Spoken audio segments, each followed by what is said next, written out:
Depend करता है कि उसमें कौन कौन से नोट वहां पे बने हुए हैं। दूसरा कोई ऑप्शन नहीं है वहां पे निकालने का, दूसरा कोई ऑप्शन है ही नहीं। तो यहाँ पर सीधा सा बात है कि आप जो कमांड आप स्मार्ट कॉन्ट्रैक्ट में दिया गया है कि उसमें कैसे कैसे वो आपको रिवॉर्ड जनरेट करके देगा, कैसे कैसे उस पे स्टेक होगा, कैसे अनस्टेक होगा, कैसे वो डॉलर जो है कॉइन में कन्वर्ट होगा, कॉइन डॉलर में कन्वर्ट होगा, वो पूरा फंक्शन एक बार में उसको दे दिया जाता है और ऑटोमेटेड मोड पे वो रन करता है, इस पे कोई हस्तक्षेप नहीं होता है। तो हमारा जो यही सबसे बड़ा चीज ये है कि इसके पहले बहुत सारी कंपनीज ऐसे आई जो खुद के पर्सनल वेबसाइट्स बना करके लोगों से फंडिंग इकट्ठा किया और लास्ट में बटन उसी के पास में, सिंपल सी बात है, बटन दबाओगे तो भाई बिजली चालू होगी, बटन दबाओगे तो बंद हो जाएगी, सीधा सा बात है। तो जब स्मार्ट कॉन्ट्रैक्ट के थ्रू से जब कोई कॉन्सेप्ट आता है तो पहले से जो कमांड अभी इसको बनाने में 2 साल 3 साल, जैसे एलजी एनएस के बारे में हम सबको पता है कि 10 साल का समय लगा है, जो सर लोग बताते हैं 10 साल इस पे मेहनत किया गया, तब जाकर के वो चीज हुआ। इसीलिए आप देखिए 18-19 महीने से सीधी सी बात है अब ऑटोमेटिक मोड पे काम कर रहा है, आपको किसी थर्ड पार्टी अप्रोच की जरूरत नहीं पड़ती है और सीधा सीधा उस ब्लॉकचेन पे जो बना होता है, जो हम जो एप्लीकेशन चूज करते हैं वहां पे पूरा पूरा रन होता है। बाकी इसकी बहुत डिटेल है, स्मार्ट कॉन्ट्रैक्ट पे बहुत घंटों घंटों बताया जा सकता है, बोला जा सकता है। चलिए दोस्तों, क्रिप्टो के रेगुलेशंस क्या है इंडिया में, क्योंकि मैं इस टॉपिक को इसलिए रखा हूं क्योंकि बहुत सारे लोग को ये सवाल रहता है सर कि इंडिया में इलीगल और आप वो चीज बता रहे हो जो इलीगल है। तो मैं हमेशा ये बोलता हूँ कि लीगल इनलीगल ठीक है, गवर्नमेंट डिसाइड करती है। मैं सीधा सीधा दोस्तों ऐसे ऐसे चीजों को महसूस करता हूँ और रखता भी हूँ लोगों के साथ में कि आप एक बात बताइए, अभी थोड़ी देर पहले हम डिस्कस कर रहे थे कि आप टोकन पॉकेट, बिटगेट या फिर मेटामास्क जैसी चीजें प्ले स्टोर में किसने दिया है अथॉरिटी बनाने का?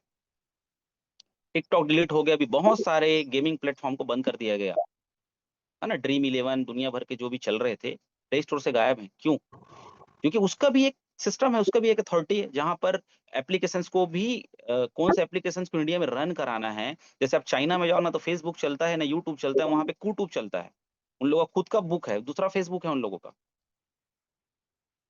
गवर्नमेंट इंडिया में जो दिखाना चाहती है किसी भी देश की कंट्री, वही हम देखते हैं, वही एप्लीकेशन यूज करते हैं, वही बिस्किट खाते हैं जो लोग बना के हमको देते हैं, सिंपल सी बात है। तो दोस्तों सिंपल सी बात है कि लीगल स्टेटस ये है कि crypto is not legal tender in India, मतलब इंडिया में क्रिप्टो जो है लीगल टेंडर नहीं है, मतलब आप उसको पैसे के रूप में यूज नहीं कर सकते, उससे कोई चीज खरीद नहीं सकते, कोई चीज बेच नहीं सकते, लेकिन एक एसेट्स के रूप में जस्ट लाइक सोना, जस्ट लाइक जमीन आप इन्वेस्ट कर सकते हो और इन्वेस्ट करके उस पे प्रॉफिट आप जनरेट कर सकते हो। अब अगर लीगलिटीज की बात करें तो दोस्तों यहाँ पर देखिए 2018 में, मेरे को याद है 2018 में जो एक्सचेंजेस थे, बाइनेंस नहीं था उस टाइम पे, ठीक है, जिपे करके एक्सचेंजेस है, बहुत सारे था, एक मेरे को दिल्ली का एक एक्सचेंज याद है। तो इनको आरबीआई से कनेक्टिविटी थी कि सीधा सा बात है आपको पैसा तो खाते में चाहिए ना। तो 2018 में क्या हुआ था, आरबीआई से कनेक्शन तोड़ दिया गया था एक्सचेंज को, तो पैनिक की स्थिति बन चुकी थी और उसी समय में 2018 में जब ऐसा हुआ था तो मुझे नॉलेज नहीं था, तो मैं कहीं ना कहीं डिस्कनेक्ट हो गया था क्रिप्टो से और मैं दूसरे कॉन्सेप्ट्स में काम कर रहा था। लेकिन 2020 में ऑलमोस्ट जो क्या बोलते हैं आपका कोविड के टाइम पे फिर से ये सुप्रीम कोर्ट ने हरी झंडी दे दी और आज जितने भी एक्सचेंज है उन सब में आपकी केवाईसी होती है। तो जहाँ पे केवाईसी की अथॉरिटी है वहां पे इलीगल क्या है बताइए?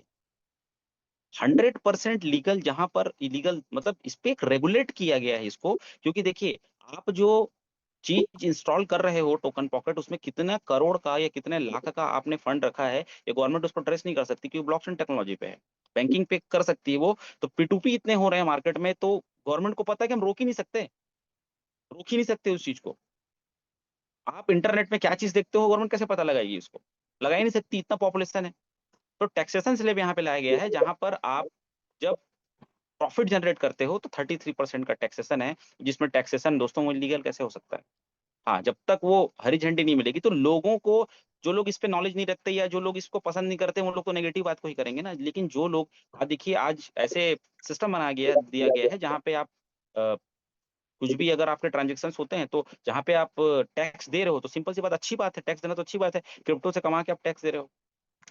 तो आने वाले समय में दोस्तों ये चीजें होंगी, रेगुलेशंस आएंगे, उसमें मैं थोड़ा सा और बता देता हूँ कि देखिए क्या होगा। रिलायंस भी काम कर रहा है अपने लेवल पे, अब देखिए ये डेटा मैंने इंटरनेट से निकाला है, जो अपने लेवल पे स्टडी किया है। रिलायंस अपने पे काम कर ही रहा है, आपके मास्टर कार्ड वीजा कार्ड सब क्रिप्टो पे आ चुके हैं, ठीक है। विदेशों को छोड़ो, इंडिया में बहुत सारे ऐसे प्रोजेक्ट्स हैं जो क्रिप्टो पे तैयार हो रहे हैं, आने वाले समय में आएंगे, टाइम लगेगा, चीजें हैं। तो आने वाले समय में ये चीज़ें जो हैं हमको निकल के सामने आएँगी और जब निकल के सामने आती है ना, तब हम उसको एक्सेप्ट करते हैं, ना कि स्टार्टिंग में। लेकिन जो लोग स्टार्टिंग पे एक्सेप्ट कर लेते हैं, वही लोग झंडे गाड़ते हैं, ये भी सच्चाई है। जैसे आधार कार्ड जब बनता था उस टाइम पे लास्ट पे एकदम ज़रूरी है तो ही आधार कार्ड बनवा रहा है आदमी। मजबूर कर दिया गवर्नमेंट तभी आधार कार्ड चाहिए। पैन कार्ड बोल दिया बैंक में पैन कार्ड लगेगा ही लगेगा तो पैन कार्ड बना। एक-एक आदमी का बना। गाँव के आदमी का भी बना जिसको पैन कार्ड का ज़रूरत नहीं है। उसने भी बनवाया क्योंकि वो साफ बोल दिया भाई आपको डालना पड़ेगा पैन कार्ड, केवाईसी लगेगा ही लगेगा। ओटीपी लगेगा ही लगेगा। 2010 में लोग बोलते थे कि मोबाइल से मोबाइल पैसा जाएगा, हम लोग हँसते थे। लेकिन आज देखिए अकाउंट नंबर नहीं चाहिए भाई तेरा फ़ोन पे नंबर क्या है, तेरा गूगल पे नंबर क्या है, पैसा चला जाता है। तो चीज़ें जब लास्ट मोड में आ जाती है ना तब हम एक्सेप्ट करते हैं। तो उसको हमको भी ये भी एक नॉलेज का पार्ट है, जितना नॉलेज लोगे आपको वैल्यू पार्ट बढ़ते जाएगा। आगे दोस्तों फ्यूचर ऑफ क्रिप्टो की अगर मैं बात करूँ, तो यहाँ पर देखिए 2 टॉपिक मैंने लिया है, एक है वेब 3 ठीक है? दूसरा एआई प्लस ब्लॉकचेन अगर आप इसको जोड़ के देखोगे तो ये तो पूरा खतरनाक चीज़ है। मतलब तो कितना खतरनाक चीज़ है जिसका हम कल्पना भी नहीं कर सकते। तो वेब 3 जैसे वेब 1 जहाँ पे आप सिर्फ़ पढ़ सकते थे, देख सकते थे, न्यूज़ देख रहे हो, न्यूज़पेपर पढ़ रहे हो, वो वेब 1 कहलाता था। Web 2 social media, Facebook, Instagram, what जहाँ पर आप अपनी बातों को रख सकते हो, पिक्चर डाल सकते हो, वीडियो डाल सकते हो, कोई कमेंट कर सकते हो, बातें रख सकते हो, वो वेब 2 का ज़माना। हम लोग आज भी वेब 2 में चल रहे हैं और वेब 3 पूरा-पूरा दोस्तों smart contract plus blockchain technology, वो वेब 3 पे आएगा पूरा-पूरा। और अभी देखिए एआई इतना खतरनाक चीज़ है, मतलब आपका आधा काम तो ऐसे ही कर दिया, हर क्वेश्चन का आंसर एआई के पास में है, जो एनालिसिस करके आपको बताता है। तो एआई प्लस ब्लॉकचेन जब कंबाइन होकर के जब रन करना स्टार्ट करेगा, तो मैं समझता हूँ कि मेरा एक मतलब विजुअलाइज़ेशन है कि आज अगर सपोज़ एग्ज़ाम्पल के तौर पे अगर आप कोई लोन लेते हो, तो आपका जो केवाईसी वेरिफिकेशन होता है ना, वो बंदा वो जाकर के केवाईसी वेरिफिकेशन नहीं करेगा, वो एआई ब्लॉकचेन ऑटोमैटिक कर देगा आपका। ठीक है? आप अगर कुछ भी चीज़ कहीं पे रेंट लेते हो तो ऑटोमेटिक वो एआई ब्लॉकचेन की टेक्नोलॉजी ऐसे आ जाएगी आपको पूरा डेटा खंगाल के निकाल देगा कि ये बंदा क्या है, कैसा है। तो ये चीज़ें आएँगी जहाँ पर एक फ़ोटो को, एक वीडियो को पूरा चेंज कर दिया जा रहा है। एआई पे क्या-क्या चीज़ें नहीं हो रही, हम बात कर रहे हैं लोगों से एआई से बात कर रहे हैं। तो ये धीरे-धीरे, धीरे-धीरे बहुत बड़ा हो जाएगा और दोनों जब एक साथ काम करेगा तो टेक्नोलॉजी किस लेवल की रहेगी, सेफेस्ट टेक्नोलॉजी आएगी, कोई स्कैम का शिकार नहीं होगा। एग्ज़ैक्टली वही प्लेटफ़ॉर्म चलेंगे जो जेन्युइन है। तो ये नेक्स्ट लेवल का बात है, ये पता नहीं 10 साल में आएगा, 20 साल में आएगा, लेकिन ये आएगा इसके हम लोग हिस्से रहेंगे, इसमें हम पार्टिसिपेट करेंगे, लेकिन बेसिक स्ट्रॉन्ग रहेगा तब जाके हम लोग उसको सीखेंगे, नहीं तो उस समय भी जो पर्सन 20 साल, 25 साल का रहेगा ना, वो भी इसको नकारेगा क्योंकि इंडिया में लोग नकारते बहुत है टेक्नोलॉजी को। तो ये इस जो फ्यूचर अगर आप देखोगे आने वाले समय में, आप देखिए पॉलीगॉन हमारे इंडिया का है, हो सकता है आने वाले समय में पॉलीगॉन पे ही पूरे कॉन्सेप्ट चलें, उसका गैस फीस और कम कर दिया जाए, टेक्नोलॉजी वाइज़ बहुत बड़ी-बड़ी चीज़ें आईं, रिलायंस बहुत बड़े लेवल पे ब्लॉकचेन पे हमारे यहाँ काम करना शुरू कर दे। तो ये बहुत लंबा स्टडी है जिस पे अगर हम चाहें, तो और भी स्टडी और अभी बातें कर सकते हैं। तो फ्यूचर तो बहुत बड़ा है दोस्तों, बोल ही नहीं सकते आप।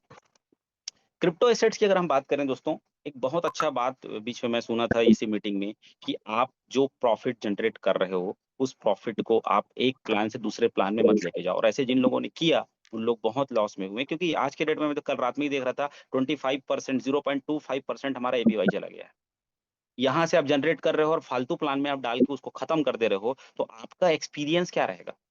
देखिए, कोई भी कॉन्सेप्ट में जब आप कमाते हो ना, तो आपको गुड एक्सपीरियंस आता है और जब नहीं कमाते हो तो बैड एक्सपीरियंस आता है और बैड एक्सपीरियंस को आप चिल्ला-चिल्ला के बताते हो मार्केट में। तो क्रिप्टो के एसेट्स के रूप में अगर हम बनाएँ, तो हमको कॉइन और टोकन में भी डिफरेंस जानना चाहिए कि कॉइन क्या है? सिंपल सी बात है, यहाँ पे बहुत बार बताया गया है कि भाई जो खुद के ब्लॉकचेन पे चलता है, वो कॉइन है। जस्ट लाइक बीटीसी, इथेरियम, आपका पोल एक कॉइन है ना? ठीक है? जो खुद के ब्लॉकचेन पे चलता है, जैसे हमारा अभी एलजीएनएस जो है नूबी है, टोकन ये है जो दूसरे के ब्लॉकचेन पे चलता है, जस्ट लाइक हमारा जो एलजीएनएस वो पॉलीगॉन पे चल रहा है। तो बोल कॉइन और टोकन में डिफरेंस आपको पता होना चाहिए। कई लोग बोलते हैं तुम्हारा कॉइन है, तुम्हारा टोकन है, स्पेलिंग दोनों में कोई अंतर नहीं है, ठीक है? स्टेबल और नॉन स्टेबल कॉइन के बारे में जानना बहुत ज़रूरी है, अभी जो बातें चल रही है दोस्तों, स्टेबल कॉइन मतलब आपका बीटीसी, इथेरियम ये सभी जो हैं, वो एक तरीके का नॉन स्टेबल कॉइन है, जहाँ पर आप इनका रेट का कोई ठिकाना नहीं होता, जितने ज़्यादा डिमांड सप्लाई आएगा, उतना रेट जाएगा, ठीक है? लेकिन स्टेबल कॉइन जस्ट लाइक आपका यूएसडीटी, डाई, यूएसडीबी, है ना? यूएसडीबी भी चल 0.001% भी हम क्रिप्टो नहीं जानते हैं। और हमेशा आप यही बोलो कि क्रिप्टो आप नहीं जानते हो, आप सीख रहे हो, सीख रहे हो, सीख रहे हो, तो हर दिन नया दिन है, हर दिन नई चीज़ है। जिस चीज़ को आप 12 साल पढ़े नहीं हो, कॉलेज में पढ़े नहीं, उसको सीख कैसे सकते हो आप? सीधी-सी बात है। तो कभी और मौका मिलेगा तो इस पे मैं अच्छा खासा और बताने का प्रयास करूँगा दोस्तों। एक अच्छा जो अ, चीज़ होता है ना, उसके बारे में बार-बार आप सीखो